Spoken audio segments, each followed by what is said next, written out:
So you might have heard, but there was a new and kind of strange verification process detailed with Modern Warfare 2 that recently was giving plenty of players a scare, one that had the potential to block a lot of players from even playing the game legitimately. Especially given how it was worded and seemingly on the heels of an identical system within Overwatch 2, there was much concern, confusion, and frustration. However, it's since been clarified a bit more in regards to how all this works, the limitations, and who all is affected by this. So today we're breaking down what you need to know about the most recent Modern Warfare 2 controversy, if you can call it that, so that you're in the know and you're a bit more up to speed on the situation. As we go along, drop your thoughts down below. What do you think of this security measure being added to Modern Warfare 2? Think it's a bit much? Think it's a good idea, but just kind of executed poorly? Whatever the case, drop your thoughts down below. But if you enjoyed the video, do me a favor and drop a like on it. And if you're new to the channel, make sure you subscribe to stay up to date with all things Modern Warfare 2, Warzone 2, and DMZ. We've got a lot upcoming in the next few weeks to months, so if you'd like to join us on that road to 500,000 subscribers, I'd love to have you. And finally, this video is brought to you in part by the Call of Duty League, but more on them in a bit. For now, let's talk about this updated security measure and the commotion it kind of caused within the community. So let's start at the beginning. With a recent publication, it was detailed that Modern Warfare 2 accounts would require phone numbers tied to accounts so that there was another level of SMS authentication, a barrier in which they enacted to combat cheats back in Warzone a couple of years ago when it was being overrun with cheaters, stating phone numbers required to access certain games, Call of Duty Modern Warfare 2, newly created Overwatch 2 accounts, and newly created Call of Duty Modern Warfare accounts require a phone number. On paper, initially at least, it didn't seem too harmful, especially given that last bit has been enacted again for a couple of years now at this point. New accounts accessing Modern Warfare and Warzone at that point because they're the same shared application. But when you dug a little bit deeper, it appeared the system was going to be working as a mirror to Overwatch 2's newly implemented system, which got a ton of flack for being flawed and bugged, and if I can butt in, rightfully so, as it required players to have an account with a phone number on file, but with a few setbacks. Firstly, things like multiple accounts could not be tied to a singular phone number, which is kind of like that makes sense, but also at the same time it doesn't.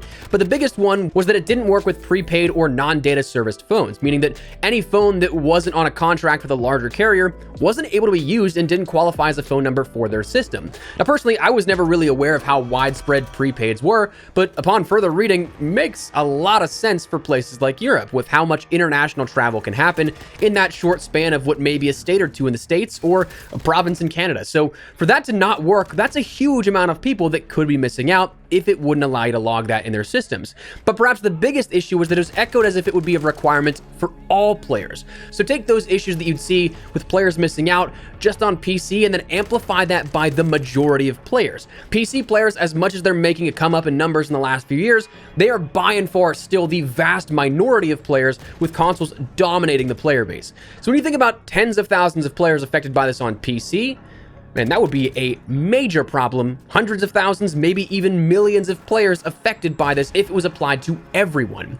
But since then, it's been clarified from Activision in a blog post talking about the SMS security policy, stating a text-enabled mobile phone number is required to play Call of Duty Modern Warfare 2 on PC. Existing Call of Duty Warzone players that have had previously verified their account will not be required to provide any additional information to access Modern Warfare 2 and Warzone 2.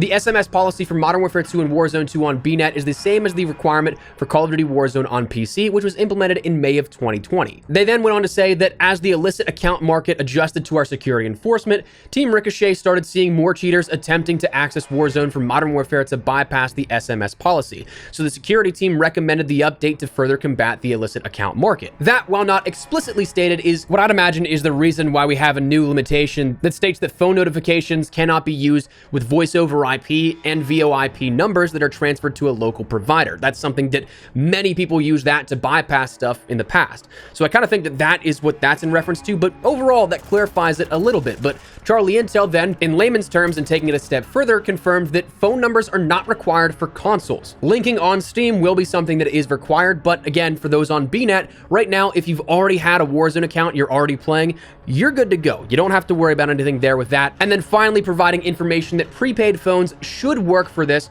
and it seems like Steam should allow this as well. If there's any hiccups with that, I'd imagine that that's ironed out at that point. So from that, it's at least a little bit more clear, I think, that this doesn't affect absolutely everybody. Plus, it seems like prepaid phones should be included with this by the reference of text messaging enabled on it. So hopefully that is something that actually does validate that. They did mention that like iMessage and things like that won't be able to apply for that. So you'll still need some sort of service with it, whether that be prepaid or whether that be an actual data carrier. But to me, and I don't know if this is like a controversial controversial take or anything. I think that when this is clarified a little bit here, where the players on console and everything will not have to take part in this, I do think this makes this potential problem a little bit more confined and a little bit more restricted to an absolute smaller subset of players. Absolutely, it'll suck that some people probably will still have issues with it, but on the bright side, at least it's not the vast majority of players at this point. Now, I do have a couple of more things to say with this, but before we move on, I want to quickly mention this weekend's CDLR Fortune's Keep tournament, the successor to the Resurgence tournament earlier in the year on Rebirth Island. This time, taking over the Mercenaries Island, we've got some new storylines.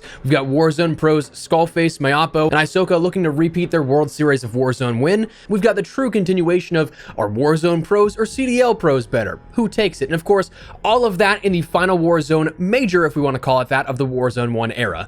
The semis start tomorrow at 12 p.m. Pacific, 3 p.m. Eastern, where CDL teams, open teams, and invited teams all drop in to see who advances to the finals, where same time, same place on Sunday, the last standing 16 trios duke it out for their claim of $100,000 in prize money. Now, if seeing the best fight it out one last time isn't enough, as always, you can link your Call of Duty account and your Twitch accounts, where then you can earn exclusive viewership rewards just for simply stopping by. If you're interested, tune into twitch.tv/Call of Duty for all of the action, or check the link in the description below. Hope to see you guys in the chat there, but thanks again to the Call of Duty League for sponsoring this video. Now, back to it before we wrap everything up. Some general overall thoughts here on this. Honestly, when I think about this, I think it's nice that, of course, not as many people will be affected by this as we initially thought, and hopefully that can kind of put some controversy to bed on this, that is not too problematic, but I just think this entire thing for Modern Warfare 2 is strange. I understand the reasoning for implementing it is things like Warzone, especially now with that updated protection against VoIP spoofing that's been a problem in the past with the system, but when you think about it fundamentally, this was a problem made to combat cheaters in Warzone back in 2020, right?